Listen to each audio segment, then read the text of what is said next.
Хүүгийн тухтай байдлыг эвдэн чи хинтээ ирж байгаа гэсэн аавынхан дуу чихэнд нь хальтхан сонсогдов. Хүүч сандрын эргээ харуул аав нь санаа зовсон байдалтай зогсож байлаа. Тэр чимээгүйгэн зогсож асуултанд хариулахад итгэл муутай байсанд аав нь дахин асуув. Хүүч хэсэг тэнэгэлзээд усаа өргөлөөрийн дотор байдаг нэг эмэгтэй бий гэж хэлэхэд аав нь нэлээд гайхан хин юм бол химээ дахин лавлан асуув. Тэр яг манай ээж шиг сайхан сэтгэлтэй. Заримдаа тэр эмэгтэй ээж минь байж магадгүй гэж би боддог химээ хүү хариулав. Энэ үгийг сонсоод аав нь санаа алдаа. Хүүгээ хөтлөөд гэрийн зүг алхлаа. Гэртээ орж иртэл зочдын нэг нь бүх зүйл зүгээрээ хэмээн асуухад би ч зүгээр байна л да. Гэхдээ хүүгээ бодохоор санаа их зовж байна. Эхнэр маань нас барснаас хойш үнэхээр хэцүү үе бит хоёр давсан. Гэвч хүү маань арын хашааны усаар өглөөрөө шитгэж зогсох нь миний сэтгэлийг зовоогоод байна. Хүү маань сэтгцийн үед асуудалтай болчихгүй гэхээс айж байна хэмээн бүсгүүд хэлв. 7 хоногийн дараа хүүгийн сургуульд гэр бүлийнхээ зургийг зурах даалгавар өгчээ. Багш зургуудыг шалгаж явахдаа хүүгийн зураг содон санагтан хин байгааг асуухад хүүч тайлбарлав. Энэ бол манай аав. Харин энэ би. Энэ бол манай ээж. Багш гайхан танай ээж усаар өглөө дотор амьдардаг юм уу хэмээн асуудал хүүч инээмсэглээ. Тийм ээ. Манай арын хашинд байдаг усаар өглөө. Тэр бол миний хамгийн дуртай газар. Ээж маань энэ байшин худалдаж авах шалтгаануудын нэг бол тэр усаар өглөөр байсан. Ээж минь нас барснаас хойш би тэр усаар өглөөраас нэг чимээ сонссон. Манай ээж чих хоолойтой биш ч би ээж минь гэдэгт 100% итгэдэг хэмээн багштай хэлжээ. Багш хүүгийн аав руу залгаад босон явдлыг тайлбарлав. Уучлаарай багшаа. Манай эхнэр нас барснаас хойш хүү маань ийм болчиход байгаамаа. Би хүүтэйгээ ярилцъя. Баярлалаа хэмээн уцаа таслав. Тэр шөнө аав нь хүүтэйгээ "Хүмүүн чи ээжигээ маш их санаж байгааг би ойлгож байна. Гэхдээ усаар өглөөрийн эмэгтэйгийн тухай зүйлийг бодлоос авч хайхыг хичээгээрэй. Чи ээжигээ буцаж ирээсэй гэж хүсэж байгааг би маш сайн мэдэж байна. Гэвч ээж нь буцаж ирэхгүй миний хүү." Гэж хэлээд аав нь хүүгийн тухан дээр зөөлөн өссөв. Аав нь өрөөнөөс гар магц. Хүү нь орноосоо босоод цонхон дээр очиж арын хашаанд мэрилцэн урсах усаар өглөлөө удаан ширтэн зогсов. Гинтл уснаас усаар бүрдсэн хүн гарч ирэн хүү рүү далгасан хачирхалтай. Аав нь угаалгаар өрөөнөөс гарч хүүгээ шалгахаар өрөөнд нь ороход хүү алга байв. Тэр даруй нэрийг нь дуудан ийш тийш харсаар хальт нээлттэй хөшгөний завсраар арын хашааг хартал. Хүү нь усаар өглөөр рүү удаанаар алхаж байлаа. Сарны мөнгөнд туяанд гялцах нэгэн эмэгтэй хүүгийн намуухан дуудаж байхыг хараад аавын зүрх хүчтэй цогтлоо. Тэр даруй гэрээсээ явшлаа. Хүлээгээ гүн очлоо. Тэр хүүгээ шүүрэн тэврээд усаар өглөөраас хүчээр эргүүлэн татах мөчөд эмэгтэйгийн дүр нүд ирэмхийн зур шингэн ус болон задран усаар өглөөрийн гүнт уусан алга болов. Аав нь хүүгээ яаран гэртээ оруулж сая босонд итгэж чадахгүй хэсэг зур шоконд автлаа. Маргааш өглөөн тэр сүмийн номлогчтой холбогдсон. Босон явдлын талаар хэлэн. Цагдаа хүртэл хэлсэн ч итгээгүй. Надад танаас өөр туслах хүн байхгүй байна. Туслаач хэмээн гов хэлэхэд номлогч анхааралтай сонсоод "За санаа зовлтгүй. Би түүнийг зайлуулна" хэмээн амлалт өгөв. Удалгүй тэр хоёр тусгатайгаа хамт залуунд ирлээ. Үйж уйлаа. Тэр эмэгтэй муу хүн бишээ битгий гомдоогооч гэж хуухад аав нь хүүгээ тэрэн гадагшгарав. Тэд гармагц номлогч уцаа тайлтал. Бидний хамгийн сайн мэдих SCP байгууллагын ажилтнууд байсан бөгөөд усаар өглөө дотор амьдардаг хэвийн бус гажиг биетэд хандаа. Одоо чамайг 20 цаг боллоо хэмээ хойлоо үеийн пооз аван загслаа.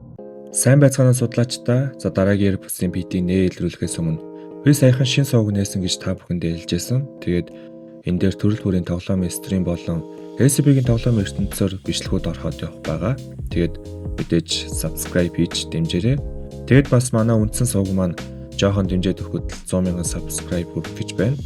Тэгээд би ч гэсэн энэ дээр нь нэлээд урамшаад тэгээд 7 хоногт төмөндийн бичлэг шүдэ 100 чамаг оруулах юм шийдсэн учраас та бүхэн ч гэсэн намайг дэмжээрэй. За тэгээд бичлэгээ үзцгээе.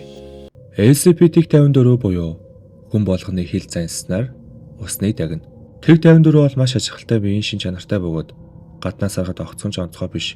Харин жирийн ус шиг харагдах хэсэг лидер шингэнээс бүтдэг. Ихэвчлэн эмэгтэй хүний хэлбэрээр хүмүүст үзэгддэгч. Бос төрлөөр гэвэл эрэгтэй хүн шиг мөн энгийн геометр хэлбэрүүдээр ч хуурч чадна. Яаж энэ хэлбэрүүдээр хувирдаг? Бас тэгсэн хэрнээ хэрхэн хөдөлдөг нь хүртэл тодорхойгүй хэвээр байна. Учир нь одоогор хийсэн бүх туршилтаар түүний бие тайлбарлаж болох үз дулааны, биологийн, цэглэн саранзан эсвэл өөр ямар нэгэн үзэгдэл илрээгүй. SCP-54 нь ямар нэгэн усан орчинд л орох юм бол эргэн тойрондох уснаас огт ялгарлахгүй болчдөг. Мөн ууршилтаас болоод байнга багасч байдаг. Эзлэх хүнээ дахин сэргийхин тулд тодорхой хугацаанд бүрэн ус руу орох шаардлагатай болдог. Тэг 54-өөс уурсан усыг цуглуулж үзэхэд жирийн уснаас ялгарх онцгой шин чанар олдоогүй. SCP-54-ийн нээлтгүүлсийн дараа нэмэлт судалгаа шинжилгээ хийхээр сая Тэг 8 шилжүүлэн хорьсон бөгөөд тусгай 20 хөрөг нь ус нэвтэрдгөө болгож онцгой уур амьсгалын хяналттай Мөн шинэхэн болохын усаар дүүргэсэн гомсог усаар өглөөрөө сурлуулсан юм. Гайхмар зүйл нь тэг 54 шинэ орчиндөө дуртай байсан бөгөөд судлаачид, хамгаалагчид, засвар үйлчлэгний ажилтнуудтай хөгжилтэй маягаар харилцдаг байсан бөгөөд тэд нартай төстэй хэлбэр дүрс болон хуурч байв. Эхэндээ тэг 54 нь бусдад харилцахгүй ихэнх үедээ усаар өглөө дотор байсан ч айчмаар тасаж бараг ихэнх цагийг уснаас гарч өнгөрөөдөг болсон ч биеэс нь шууд дээж авахыг оролдох үед усан дуусан алга болох үзэгдэл их байсан билээ. Усны алдагдлын дуршилт хэмээн нэрсэн нэгэн дуршилтаар SCP тэг 54 хүрэх усыг хязгаарсан бөгөөд үүний үр дүн тэг 54-ийн хэлбэр өөрчлөгдөж гадаргуугийн талбайгаа багасхан ууршилтыг аль болох багасгахын тулд илүү нэгт жижиг биетэй болсон байдалтай байв. Усны хан үжийг хаасан эхний өдрүүдэд тэг 54-ийн өрөөнд хүү орох тохиолдолд найрсгаар ухтаа авч мэдлдэг байсан ажилтнуудаас ус авахын тулд сайхан ажил гаргаж байна хэмээн судлаачид үзсэн юм. Харин хэд хоногийн дараа усны хязгаарлалт нэгдэггүй үед найрсаг заавар нь багасч илүү итгэхгүй гонхтой болов. Туйлын температурын туршилтаар судлаачид SCP тэг 54-ийг тэг градусаас доош температурт байрлах эрхийг SCP байгууллагаас авсан бөгөөд температур буурах тусам тэг 54 улам удаашарч эцэстээ бүрэн хөлдөв.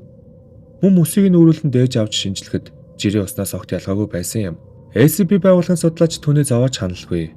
Эсрэг туршилт хийсэн бөгөөд температурыг 95 градус хүртэл буюу буцлах температурын өмнөх хязгаарт хүртэл нэмэхэд тэг 54 ихэд төрөнгийн болж туршилтын камертай хэсгээс утгыг оролцсон. Энэ туршилтын дараа тэг 54-ийг 20 хөрөөнөөс туршилтын талбар руу шилжүүлэхэд эрсдэл байж магадгүй. Өөрт нь хор хөнөөл учруулж магадгүй хэмээн ихэд болгоомжлсон юм. SCP тэг 54-ийн сэтгэн бодох чадрыг мөн шалгаж үзэхэд эвлүүлдэг тоглоом, оньсон тоглоомын хүртэл нэлээд чадварлагаар хийж байв. Эхэндээ тэг 54 иймэрхүү зүйл хийх дургүй байсан ч судлаачид тусанд хамгийн мэдрэг зүйл бол цэглэхаанаар зохиулахыг олж мэдсэн юм. Судлаачид энэ шалгалтуудад тэг 54-ийг ихэд айлгаж сүрдүүлдэг байсан тул хүн туршилт бүрийн хооронд заавал 48 цаг амрах шаардлагатай болсон юм. Хамгийн сүүлийн туршилт бол давсны хүчлийн уусмалт хэрхэн ариун үйлдэлд үзүүлж байгааг харах замаар бас хэрхэн хэлбэрээ хадгалж байгаа талаар тодорхой ойлголттой болох зорилготой байсан юм. Мэдээж хэрэг тэг 54 уг туршилт нь бүрэн эсэргүүцсэн тул хөдөлгөөнийг хянахын тулд өрөөний температурыг хөлтгөөс ялгүй дулаан түвшинд бууруулсан. Гэвч энэ хангалтгүй байсан бөгөөд SCP тэг 54 судлаач болон түүний тусгад эсэргүүцсэн тэмцэж хоёуланг ноцтой гэмтээсэн тул туршилтыг нэн даруй зогсоохоос өөр аргагүй болсон. Үнэн дээр энэ явдлын дараа тэг 54 дээрх бүх туршилтыг бүр мөсөн зогсоосон. Үүний хамгийн том шалтгаан нь SCP тэг 54-ийн бүх судлаачид эрэхтэй мөн дарамт шахалт хүч хэрэглэсэн гэх мэдээллийн дагуу энэ туршилтын дараа SCP тэг 54-д Euclid ангилалд оруулжээ. Гэсэн ч туршилтууд бүрэн зогсож SCP тэг 54 туршилтыг хариуцсан багтаа дахин харьцгаа болсон тул түүнээс хойш 5 гаруй жил ямар нэгэн хосод гэмтэл тохиолдоогүй юм. Үүний дараа SCP тэг 54 ангиллыг SAFE буюу огт аюулгүй ангилал болгон бууруулжээ. Мөн түүн дээр дахин туршилт хийх болсон ч одоо бүх туршилтыг биологийн эд олоог нэгж хариуцаж зөвхөн эмэгтэй ажилтнууд л түүнийг судлах эрх олгосон юм. SAFE буюу огт аюулгүй ангиллын биетж SCP тэг 54-д ажиллахдаа болгон сэрэмжээ алдах эсгүй. Засвар үйлчлэгээний ажилтнууд хорих бусд ажиллахдаа химийн хамгаалтын хувцас заавал өмсөх бөгөөд гарч ирсний дараа тэг 54 биеийн аль нэг хэсэгт наалдаж үлдээгөө батлахын тулд тусгай хатаах өрөөнд 10 минут байх ёстой. Хэрэв хорих дэглэм алдагдах тохиолдолд нийт орчныг шингэн азаатаар дүүргэн тэг 54-ийг мөс олгон хөлдөөснөөр хяналт тогтоох юм.